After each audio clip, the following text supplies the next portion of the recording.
আচ্ছা তানিয়া বলেন তো কি কষ্ট আপনার? আশেপাশে কাউকে সহ্য হয় না, মানে ইচ্ছা করে যে কিছু একটা বললো সহ্য করতে পারে না, বাবা আমার কথাই সহ্য করতে পারে না, আর প্রেমের সম্পর্ক মনে হচ্ছে গলায় টিপে মেরে ফেলে। এই রাগটা আমি একদমই কোনোভাবেই কন্ট্রোল করতে পারি না। আচ্ছা রেগে যে সর্বোচ্চ কি করেন আপনি? এমনও ডিপ্রেশন হয় যে হুটহাট করে কোনো কিছু সিদ্ধান্ত নেওয়ার প্রবণতা কেমন, বা হুট করে কিছু একটা করে ফেলার প্রবণতা কেমন? কিন্তু কেনাকাটা থামাতে পারে না। এমন আছে যে এখনো প্যাকেটও খুলিনি ওগুলার। ভালোবাসার সম্পর্ক হোক বা ফ্রেন্ডদের সাথে সম্পর্ক হোক বা অন্য ফ্যামিলি মেম্বার, যে কোনো সম্পর্ক আপনার টেকসই কেমন সম্পর্কগুলো আপনার? মুভি দেখে একটু হাসি আসলো, আবার মুভিটার উপরে রাগ উঠলো। মুড সুইং আসলে অনেক বেশি মুড সুইং করে। খারাপ বোধ হয় তখন আপনি এটা করে একটু মনটাকে একটু হালকা লাগে তখন, তাই তো? আসসালামু আলাইকুম। ওয়ালাইকুম আসসালাম। যে কেমন আছেন আপনি? এই তো আছি ভালোই, আসলে বলতে পারছি না ভালো না খারাপ, আচ্ছা আচ্ছা সেটার জন্যই আসা। আচ্ছা আচ্ছা আচ্ছা। নাম কি আপনার? আমার নাম তানিয়া। আচ্ছা বয়স কত আপনার? 28। কি করেন পেশাগতভাবে আপনি? পড়ালেখা করছি, স্টুডেন্ট। আচ্ছা আচ্ছা, তাহলে আমরা কথা শুরু করি। জি। আচ্ছা তানিয়া বলেন তো কি কষ্ট আপনার, বা কি সমস্যার জন্য আপনি আসছেন আজকে? আসলে আমার অনেক বেশি ইমোশন কন্ট্রোল করতে পারি না, অনেক বেশি রাগ হয়ে যায়, অনেক এত চরম পর্যায়ে রাগ উঠে যায় যে আশেপাশে কাউকে সহ্য হয় না। আচ্ছা ইচ্ছা করে যে তারা এক্সিস্ট না করুক, তারাও না থাকুক আমার আশেপাশে, ভাঙচুর করা শুরু করে দিই। কারো কোনো কথা একটু ছোটোখাটো একটা কিছু বললো সেটাও সহ্য হয় না। ভাত খেতে বললেও বনজনে ইচ্ছা করে কেন আমায় খাইতে বলছে, আমি যখন খাবো আমার খাওয়াটা আমি খাবো, আমায় কেন ভাত খেতে বলছে। তো তখন ঝগড়াঝাটি শুরু হয়ে যায়, কারোর সাথে আমার মিল হয়ে আমি থাকতে পারি না। পরে আবার আমার খুব খারাপ লাগে এটা নিয়ে। কিন্তু এই রাগটা আমি একদমই কোনোভাবেই কন্ট্রোল করতে পারি না। আচ্ছা আচ্ছা, রেগে যে সর্বোচ্চ কি করেন আপনি? কি করছেন এই পর্যন্ত ম্যাক্সিমাম? আসলে সেলফ হার্ম অনেক করেছি। সেলফ হার্ম করছেন? হ্যাঁ, সত্যি বলতে গেলে সেলফ হার্ম করেছি অনেক। ভাঙচুর তো করেছি। এমনও আছে যে রাগের চোটে যার সাথে রাগটা হলো তার উপরে জিনিসপত্র ছুঁড়ে মারছি। তাছাড়া নিজেকেও সেলফ হার্ম নিজেকে করছি। অনেক কষ্ট দিয়েছেন? হ্যাঁ, নিজেকে অনেক। সেলফ হার্ম কিভাবে করেন? আমি হাত কেটেছি আচ্ছা আচ্ছা স্যার, চুল ছিঁড়ছি, এরকম টেনে চুল ছিঁড়ছি, হাত কাটছি স্যার। আচ্ছা হাতে পরে এখন হাতে দাগ যেন না বোঝা যায়, পায়ে কাটছি স্যার। আচ্ছা আচ্ছা আচ্ছা। তারপরে ওড়না দিয়ে নিজেকে গলার মধ্যে এরকম টাইট করে আটকায় রেখে দম বন্ধ করে রাখার ট্রাই যত করছি। রকম ভাবে নিজেকে কষ্ট দেওয়া যায়। এটা বিশেষ, মানে যখন ইমোশনের প্রতি কন্ট্রোল থাকে না, খুব স্ট্রেস থাকেন, খুব রাগ হয়, খারাপ বোধ হয়, তখন আপনি এটা করে একটু মনটাকে একটু হালকা লাগে তখন, তাই তো? হ্যাঁ স্যার, হালকা লাগে, কিন্তু তারপরেও অনেক রিগ্রেট ফিল পরে করতে আবার থাকি। মানে অপরাধ বোধ কাজ করে যে কেন করলাম এটা, আমি তো ঠিক করি নাই, নিজের এভাবে করলাম, কন্ট্রোলটা ওই সময় থাকে না। আচ্ছা আপনার মুড সুইং করে কেমন? মুড সুইং আসলে অনেক বেশি মুড সুইং করে। মুড সুইং এর কারণে আমার মনে হচ্ছে যে আমার এই ইমোশন কন্ট্রোল হচ্ছে না, রাগের কারণটাই আমার মনে হয় মুড সুইং। এই ভালো থাকলাম, এই একটা মনে করেন একটা খুশির একটা মুভি দেখলাম, একটা মুভি দেখে একটু হাসি আসলো, আবার মুভিটার উপরে রাগ উঠা স্টার্ট করলো, যে মুভিটার মধ্যে যে ক্যারেক্টারটার জন্য বা যে নায়কটা এত খুশি হলো, ওর কেন আবার এরকম হলো, আবার ওকে আমার সাথে কম্পেয়ার করা স্টার্ট করলাম করে তখন আবার নিজের অতীত বা নিজের হচ্ছে না ভবিষ্যৎ, এগুলো সব চিন্তা করে আবার সাথে মুডটা খারাপ হয়ে যায়। মানে কোনো সিচুয়েশনে একটু বেশ ভালো ফিল করে কয়েক ঘন্টা থাকে, আবার কোনো কারণে ডাউন হয়ে যাচ্ছে, বা একদিন দুদিন পরে দুদিন ভালো থাকতেছেন, হুট করে আবার কোনো বিষয় ছাড়াই আপনার বা কোনো কারণে অনেক বেশি ডাউন হয়, ডিপ্রেস হয়ে যাচ্ছে, এরকম ওঠানামা করে। আচ্ছা জি, এমনও ডিপ্রেশন হয় যে বিছানা থেকে উঠতে ইচ্ছা করে না। খুব খারাপ, খুবই খারাপ লাগে, খুবই ডাউন লাগে, যে বিছানা থেকে উঠতে ইচ্ছা করে না। আবার এটা নিয়েই খারাপ লাগতে থাকে যে বিছানা থেকে কেন উঠতে পারতেছে না, বিছানা থেকে কেন উঠছে না, এটা নিয়ে আবার খুবই চিন্তিত লাগে। আবার ওসব কারণে আবার কেউ আবার সে ডাক কেন দিল না, ওটা নিয়ে আবার তার সাথে যে বলি যে আমি বিছানা থেকে উঠি না, একটু খবরও নিল না, একটু ডাকও দিল না। আবার তারা ডাক দিতে আসলে আবার চিল্লাই যে আমি একটু শুতেও পারবো না, আমি একটু আরামও করতে পারবো না। স্যার, তো সব কিছু নিয়ে একদম হিবিজিবি লাগে। হুটহাট করে কোনো কিছু সিদ্ধান্ত নেওয়ার প্রবণতা কেমন, বা হুট করে কিছু একটা করে ফেলার প্রবণতা কেমন? এটা তো অনেক বেশি। ইম্পালসিটি আমার মনে হয় আমার মধ্যে অনেক বেশি হাই। কিরকম? আমি হুট করে কিছু একটা মানে মনে করেন আমার অনেক কেনাকাটা হয়ে যায়, অনেক অনেক অনলাইন শপিং করে ফেলি, এই শুয়ে অনলাইন শপিং করতে করতে প্রয়োজন নাই, টাকা নাই, ধার করে ইয়া করে ফ্রেন্ডের থেকে ধার করে, ফ্রেন্ডদের সাথে সম্পর্কও খারাপ হয়েছে এইসব কারণে, কিন্তু কেনাকাটা থামাতে পারে না। এমন আছে যে এখনো প্যাকেটও খুলি নেই ওগুলার। আচ্ছা আচ্ছা, মানে কেনাকাটা তো মেয়েরা করে, পছন্দ করে সবাই, কিন্তু না, যেটা হয় যে অস্বাভাবিক ভাবে কিনে জি ফেলে। অস্বাভাবিক কেনাকাটা যে স্যার এখন প্যাকেটই খুলি নাই এখনো, এরকম 3-4 মাসে কিনে রেখে দিচ্ছি, এখনো প্যাকেটই খুলে দেখি নাই যে আসলে কি কিনেছি। আচ্ছা। মাঝে মাঝে ডেলিভারি আসে, আমি ভুলে যাই যে কি কিনলাম, এই ডেলিভারিটা আসলো কিসের, টাকাটা যে দিব কিসের, আর হুট করে আর কি করেন, আর কি করেন? তাছাড়া হুটহাটের মধ্যে আছে কিছু জিনিস, যেমন বাসা থেকে বের হয়ে গেলাম, এখন চিন্তা করলাম না যে আব্বু ডাক দিল না আম্মু ডাক দিল পেছন থেকে, আর তারপরে বের হয়ে গেলাম, মাঝে মাঝে ইচ্ছা হয় যে গাড়ির সামনে দিয়ে চলে যাই, কারো কেউ যদি কোনো কথা বলে সেটার তাকে শেষ করতে দেওয়ার আগেই আমি কথা বলো, তারটা আমি বলে দিই, স্টার্ট করে দিচ্ছি। হুট করে অনেক বেশি খেয়ে ফেলেন, এরকম কখনো হয় যে অনেক খেয়ে ফেলেন একদম? হ্যাঁ আসলে বিঞ্জ ইটিং যেটাকে বলে স্যার, হ্যাঁ আসলে হয় এটা, অনেক বেশি খাওয়ার। ডায়েট করেন? ডায়েট কন্ট্রোল করি, এটাও ট্রাই করি যে ডায়েট কন্ট্রোল করতে হবে। এমন হয় যে মাঝে মাঝে খাই না, এরপরে যখন খাইতে হয় তখন খাইতে মানে অনেক বেশি খাওয়া হয়ে পরে আবার যাচ্ছে, মনে হয় যে এটা কেন করলাম, এটা করা উচিত হয় নাই, মানে এমনও মানে একদম বমি ভাব চলে আসে যে এত খেয়ে ফেললাম, এটা কি করলাম। ভালো বলেছেন। আচ্ছা, আপনার সম্পর্কগুলো আপনার টেকে কেমন? আপনার যে কোনো সম্পর্ক, সেটা আপনার ভালোবাসার সম্পর্ক হোক বা ফ্রেন্ডদের সাথে সম্পর্ক হোক বা অন্য ফ্যামিলি মেম্বারের সাথে, যে কোনো সম্পর্ক আপনার টেকসই কেমন সম্পর্কগুলো আপনার? সম্পর্ক টেকসই আসলে আমি এটার বুঝতে পারি না, কারণ আমার সম্পর্কগুলো কখনো ভালো মতন টিকেই নাই। আচ্ছা আচ্ছা আচ্ছা। মানে আমি যেটা নিয়ে কীভাবে বলবো সেটাই আমি বুঝতে পারি না, কারণ সেটা কেন টিকে না বা কী কারণে টিকে না। মাঝে মাঝে এমন মনে হয় যে কারোর সাথে আছি, ঠিক আছে আছি, ভালো কথা, আবার তার সাথে কেন আছি এটাও অসহ্য লেগে উঠে, মানে ইচ্ছা করে যে কিছু একটা বললো সহ্য করতে পারে না, বাবা আমার কথাই সহ্য করতে পারে না, আর প্রেমের সম্পর্ক মনে হচ্ছে গলাটা টিপে মেরে ফেলে দেয় একদম গলা, মানে তাকে মেরেই ফেলি, তার থেকে কেন আমি কথা শুনবো, একটু হালকা একটা ছোট একটা কথা বলে, কিন্তু আবার আমার কথা ঠিকই শোনা দিতে ইচ্ছা করে, সে কোনো ভুল করলে তার পয়েন্ট আউটটা ঠিকই করাই দিই। মানে আমার কখনো এমন হয় নাই, আমার মনে হয় না আমার কখনো কোনো লং টার্ম রিলেশনশিপ হলো। আচ্ছা আচ্ছা আচ্ছা। তারপর ফ্রেন্ডদের মধ্যেও এরকম, এসব কারণে আমার অনেক ফ্রেন্ড হারানো গেছে, যে অনেকটা একা ফিল হয়, তাই তো এইসব কারণে? লোনলি স্যার, হ্যাঁ অনেক একা তো অনেক ফিল করি। আচ্ছা, ফ্রেন্ডদের মাঝেও কি সম্পর্ক টেকে না? ফ্রেন্ডদের বান্ধবটা সম্পর্ক টেকে না, মানে টেকাতে চাইলেও টেকে না। সেনসিটিভ মনে হয় নিজেকে মাঝে মধ্যে? নিজেকে সেন্সিটিভ হ্যাঁ সেন্সিটিভ মনে হয়, নিজেকে অনেক সেন্সিটিভ মনে হয় সব কিছুর মাধ্যমে। সে ফ্রেন্ডরা একটু হাসি ঠাট্টা করে না, তো হাসি ঠাট্টা করলে একটু মনে করে একটু আমার মজা নিল, আমি জানি যে মজা নিচ্ছি, কিন্তু কেন নিল আমার, এটা কেন নিবে সে আমার মজা, সে আমার সাথে দুষ্টামি কারণ করবে, কিন্তু আমি কিন্তু ঠিকই আবার তাদের সাথে দুষ্টামি করতেছি, তাদের একটু দুষ্টামি করে একটু মজা নিলাম তাদের, যে হ্যাঁ তুমি তো এরকম, তুমি তো সেরকম। তা আমারটা কেউ যদি বলতে দেয় তাহলে একদম আচ্ছা আচ্ছা আমার ওখানে ঝগড়াঝাটি করে এমন হয় যে আমার সাথে সাথে ওখান থেকে চলেই গেছি, আবার ইনফ্যাক্ট ইম্পালস অ্যাকশন।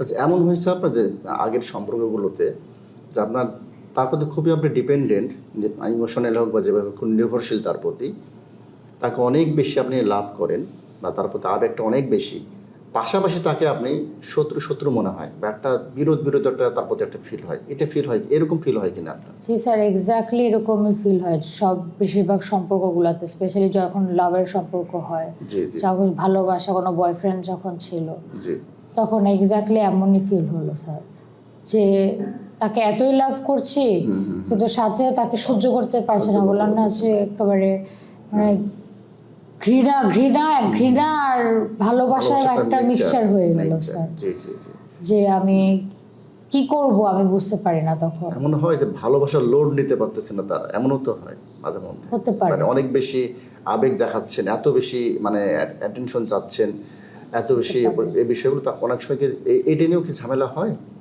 জি স্যার, এটা নিয়ে হয়, ঝামেলা হয়, এটা নিয়ে হয় আসলে দোনো ক্ষেত্রেই হয়, যে আমিও আবেগ দেখাচ্ছি, বেশি আবেগ চেয়েও ফেলছি, আবার সেও কেন এত আবেগ চাবে আমার কাছে, কেন আমাকে আবেগ দেওয়ার জন্য বসছি তার জন্য, আমি কি তার আবেগ দেওয়ার মেশিন, এরকমও মনে হয়। আচ্ছা, আপনার মনে হয় যে আপনার কাছের মানুষ যারা আপনজন, সেটা খুব নিজের বাবা মা হতে পারে, নিজের কাছের কোনো ইমোশনাল সম্পর্কের কোনো মানুষ হতে পারে, ইনারা আপনাকে ছেড়ে চলে যাবে, এই ভয়টা আপনার কেমন কাজ করে? বা তারা যেন না যায় সে ধরে রাখতে চান আপনি, একটা হচ্ছে ভয় কাজ করে চলে যেতে পারে, আর যেন কোনোভাবে যেন না যায় বা না হারায় তাদের, সেজন্য অনেক বেশি চেষ্টা করেন, এরকম বিষয়টা কেমন হয়?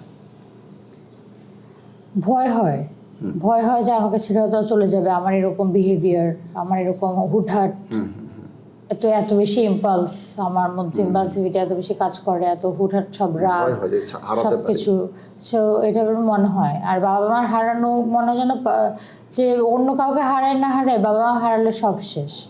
আচ্ছা আচ্ছা। তো সেটার জন্য আবার গিয়ে ইয়াও করি, মানে যে বাবা মাকে জড়াও ধরি বা আবেগ দেখাই তাদের সাথে, কিন্তু এই আবেগের মধ্যেই আবার হঠাৎ করে হুট করে কোনো না কোনো একটা ঝগড়া লেগে যায়, তখন আবার গিয়ে আবার কষ্ট লাগে যে এটা কি হলো, এতে ভালো চলে যাক, নাই থাকুক। কিন্তু আবার সেই একটু কিছুক্ষণ পরে আবার গিয়ে যে মানে কথা না বললেও কিন্তু মাথার মধ্যে ঠিকই সারাটা দিন কাজ করে থাকে যে কেন করলাম, কেন এরকম হয়, কেন এসব হচ্ছে, কেন ঠিক মতন হচ্ছে না, কেন ঠিক মতন যাচ্ছে না, আর কি কারো লাইফ ঠিক মতন যায় না, কি আমার সাথে কি শুধু এমন হয়, আমি কি খারাপ। আচ্ছা আচ্ছা আচ্ছা, আপনি বলেন তো, আপনার নিজেকে সবসময় মাঝে মধ্যে কি খুব লো ফিল হয়, সেলফ এস্টিম খুব লো লাগে, বা নিজেকে নিয়ে কোনো বিষয় আপনার ধারণাটা কেমন আপনার সম্পর্কে? আমার সম্পর্কে ধারণা আমি করতে পারি না ভালো করে, সেজন্যই আসলে আমি বেসিক্যালি মেইনলি আসা এখানে, কারণ আমার সেলফ এস্টিমটাই আমার মনে হয় যেন আমি এখনো রেট করতে পারছি না, কারণ আমার মাঝে মাঝে মনে হয় যে আমি অনেক সুপিরিয়র, যখন আমি ছেলে এগুলো করি তখন মনে হয় যে আমি তো কারণেই করছি, আমি সুপিরিয়র, এর জন্যই আমি যেটা বলবো সেটাই রাইট, তখন আমার সেলফ এস্টিম তাহলে অনেক হাই। কিন্তু এই যে যখনই আবার রিয়েলাইজ করি যে না আমি কি করলাম, এটা সব উল্টাপাল্টা করলাম, যা বললাম উল্টাপাল্টা বললাম, সেলফ এস্টিমটা পুরো ডাউন হয়ে গেল, পুরো লো হয়ে গেল। কিন্তু যদি আমি স্বাভাবিক সময় ধরি তাহলে স্বাভাবিক সময় লো থাকে, হ্যাঁ এভারেজে লো থাকতে পারে এমনি, কিন্তু যখন হাই হয় তখন ওভার হাই একদম, মানে হয়তোবা রেটিং এরও বাইরে চলে যাচ্ছে এমন হতে পারে, কিন্তু এভারেজে লো থাকে বলবো, কারণ সেটা হচ্ছে যে আমি এটা কারণ সবসময় টেনশনটা কাজ করে যে এই আমি যা বললাম এটা কি উচিত হলো, আমার ব্যবহারটা কি উচিত হলো, আমি হাতগুলো যে আমি যে কাটতেছি, আমি যে নিজেকে দাগ জখম করে ফেললাম, জখমগুলা তো যাচ্ছে না, জখমগুলা দাগগুলো তো রয়ে গেল। আচ্ছা, আপনার মনটা সবসময় শূন্য শূন্য ফাঁকা ফাঁকা লাগে কেমন? অনেক বেশি, মানে এমটি ফিলিং হয়? অনেক বেশি এমটি ফিলিং হয়, শূন্যতা অনেক ফিলিং হয়, নিজেকে একা লাগে, শূন্য লাগে, জি, মানে আমি সবার মাঝে আছি কিন্তু কেউ আমাকে বোঝে না, হ্যাঁ এরকম আমাকে কেউ বুঝতে চায় না, আমাকে কেউ বুঝতে পারে না, অনেকের মাঝে থেকেও আমি একদম একা, আমার মনটা একদম শূন্য ফাঁকা, এরকম ফিল হয়? এরকম অনেক বেশি ফিল হয়। আচ্ছা, আমাকে আরেকটা বিষয় বলেন, আপনি একা থাকতে পারেন কিন্তু সবারই একা থাকতে কষ্ট হয়, কিন্তু আপনার কষ্টটা কেমন হয় যখন আপনি কারোর সাথে সম্পর্ক নেই, বা একা যখন আছেন, বিশেষ কারোর সাথে ইমোশনাল সম্পর্কে জড়ান নাই, তখন আপনি কেমন বোধ করেন? না আমার মনে হয় আমি একা থাকতেই পারবো না, এরকম লাগে, ওটা অনেক বেশি কাজ করে মনের মধ্যে, মাথার মধ্যে, যে আমি একা, আল্লাহ আমি তো একা, আমি তো একা পড়ে গেছি, আমাকে আশেপাশে কেউ নাই, আমার সাথে কেউ নাই, আমার ইমোশনাল সাপোর্টের জন্য কেউ নাই, এটা অনেক মাথায় আসে, একা থাকতে আমার খুবই কষ্ট হয়। এই যে একা থাকার যেন না থাকতে হয়, একা একা তো যখন সহ্য করতে পারেন না, তখন হুট করে একটা আপনার সাথে যায় না, আপনার সাথে সম্পর্ক করার মতো তার যোগ্যতা নাই, বা আপনার সাথে মানায় না, এরকম একটা মানুষের সাথে শুধু একাকিত্ব দূর করার জন্য আপনি কি মাঝে মধ্যে সম্পর্কে জড়িয়ে গেছেন কখনো? জি, বলেন তো বিষয়টা। একবার হলো কি যে আমি আসলে অনেক এরকম লোনলি ফিল করছিলাম, পরে ফেসবুকেরই মাধ্যমে এরকম একজনকে চিনি, কখনো নাম মানে কখনো দেখা হয় নাই, এমন না যে স্কুলের ফ্রেন্ড বা ইউনিভার্সিটির ফ্রেন্ড, কোনোভাবে আর কি ফ্রেন্ড তার ফেসবুকে, তার সাথে এরকম কথাবার্তা বলা শুরু করে একটা মানে ফোনের দ্বারাই আমরা একজন একজনকে সম্পর্কে জড়িয়ে যাই, আর ফোনের দ্বারা ছবি টবি পাঠানো হয়, মানে একটা রিস্কি একটা সেক্সুয়াল একটা কথাবার্তা আমাদের ফোনের মাধ্যমেই হয় সবকিছু, দেখা করে হয়নি, ফোনের মাধ্যমে হয়। মানে এটা জাস্ট আপনার একাকিত্ব দূর করার জন্য আপনি বুঝতেছেন যেটা আসলে সম্পর্কটা ভালো না বা আমার ভবিষ্যৎ নেই, কিন্তু এটা আসলে আমার সাথে যায়ও না, কিন্তু জাস্ট আপনি একাকিত্ব দূর করার জন্য এরকম সম্পর্কে জড়ানোর মানে বিষয়টা হয়ে যায় মাঝে মধ্যে। আচ্ছা, আপনি আরেকটা কথা আমাকে বলেন, আপনি কখনো আত্মহত্যার চেষ্টা করেছেন বা আত্মহত্যার চিন্তা মাথায় আপনার আসে? জি, আমি চেষ্টা করেছি, আত্মহত্যার চেষ্টা করেছি। চিন্তা মাথায় অনেককে আসে যে শেষ করে ফেলি এরকমভাবে চিন্তা করতে করতে আমি আসলে ট্রাইও করেছি আত্মহত্যা করার, সুইসাইড করার অ্যাটেম্প করেছি।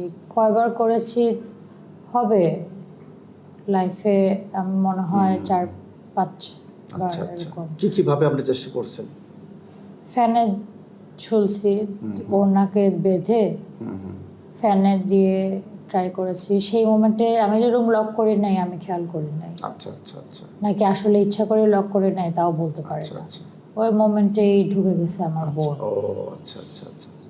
আমি যখনই আপনার পায়ের নিচে থেকে চেয়ারটা ফেললাম, ওই মোমেন্টটাতে আমি একটু হুশটা হারা ফেললাম, আর ওই বোন আমার ধরে চিৎকার করে আমার কীভাবে করে, তারপরে কি হয়েছে জানি না, আমি যত মনে আছে যে আমার বুয়া তাড়াতাড়ি করে বটি দিয়ে উপরের ওড়নাটা কেটে আমাকে ওখান থেকে নামালো। এরকম এই জিনিসটা কয়েকবারই এরকম। কোনো ড্রাগ ওভারডোজ করছেন? ওষুধ খেয়ে অনেকগুলো একসাথে, ঘুমের ওষুধ, অন্য কোনো ওষুধ? জি, ঘুমের ওষুধ। যে যখন দেখলাম যে এটাতে আর হচ্ছে না, এটাতে সমস্যা হচ্ছে, আমি একটা প্রবলেম পড়ে যাচ্ছি, বা এখন আমি রুম লক করলেই আব্বু অনেক বেশি অ্যালার্ট, বোন অনেক বেশি অ্যালার্ট হয়ে যাচ্ছে, আমি এরপরে ওষুধ দিয়ে ট্রাই করেছি অনেকগুলাই, প্রায় 2-3 পাতা ওষুধ এরকম খেয়ে ফেলেছি, ঘুমের ওষুধ।